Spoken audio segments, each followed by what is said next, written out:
দর্শক, বেগম খালেদা জিয়ার স্বাস্থ্যের সবশেষ আপডেট আপনাদেরকে জানাতে চাই। এভারকেয়ার হাসপাতাল থেকে আমাদের সঙ্গে যুক্ত হচ্ছেন সহকর্মী হিরণ খান। হিরণ, বেগম খালেদা জিয়ার শারীরিক অবস্থার সর্বশেষ কোনো আপডেট আপনার কাছে আছে নাকি?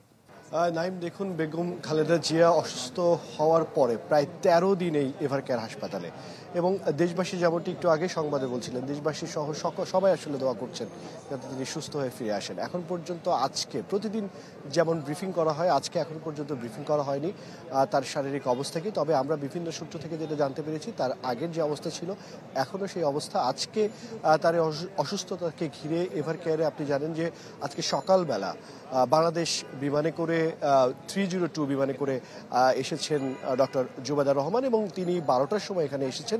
12টা থেকে প্রায় 2 ঘন্টা তিনি এখানে ছিলেন, 2 থেকে আড়াই ঘন্টার মতো ছিলেন, এবং প্রথমে তিনি শারীরিক অবস্থার খবর নেন, এবং পরে দেশি বিদেশি যেই টিমটি রয়েছে, মেডিকেল টিমটি রয়েছে, তাদের সাথে তিনি কথা বলেন, এবং পরবর্তীতে তিনি তার বাবার বাড়ি অর্থাৎ ধানমন্ডি 5 নম্বরে তিনি ফিরে যান। আর কিছুক্ষণের মধ্যে হয়তো আমরা কিছুক্ষণ আগে একটি তথ্য জানতে পারলাম যে 8টার দিকে হয়তো বা মির্জা ফখরুল ইসলাম আলমগীর তিনি আসবেন। নায়াসিনামাইড ও স্যালিসাইলিক সমৃদ্ধ লিলি ফেস ওয়াশ, যা ফেসের ডেড স্কিন সেল দূর করে দেয় দ্বিগুণ ফাস্টার ব্রাইটেনিং। এবং ইতিপূর্বে আপনি জানেন যে তাকে বিদেশে নিয়ে যে চিকিৎসা দেওয়ার ব্যাপারে যেই আলোচনা হচ্ছিল, সেটি একটুখানি আমি বলতে চাই, সেটি হচ্ছে অসমর্থিত সূত্র থেকে এখন পর্যন্ত আমরা যতটুকু জানতে পেরেছি যে আগামীকালকে জার্মান একটি এয়ারলাইন্স সেটি আসলে 5টার দিকে আসবে, এবং পরশুদিন অর্থাৎ রবিবারে বিকাল 2টার দিকে, দুপুর 2টার দিকে আসলে সেটি এখান থেকে চলে যাবে।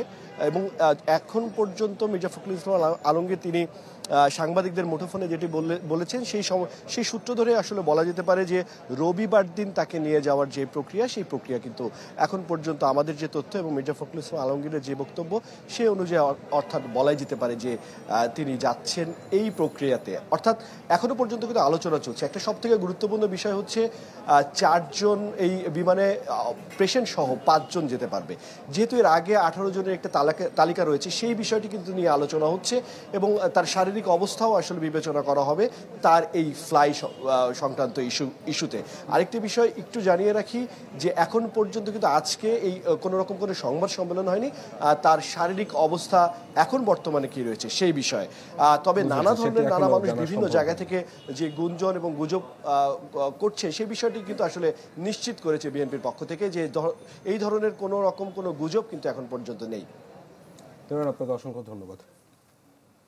দর্শক, সহকর্মী হিরণ খান জানাচ্ছেন খালেদা জিয়ার শারীরিক অবস্থা সর্বশেষ কি রয়েছে, এবং তিনি যেটা বলছিলেন যে রবিবার তাকে নিয়ে যাওয়ার চেষ্টা করা হবে, তবে সবকিছু নির্ভর করছে তার শারীরিক অবস্থার এবং মেডিকেল বোর্ড কি সিদ্ধান্ত নেয় তার উপরে।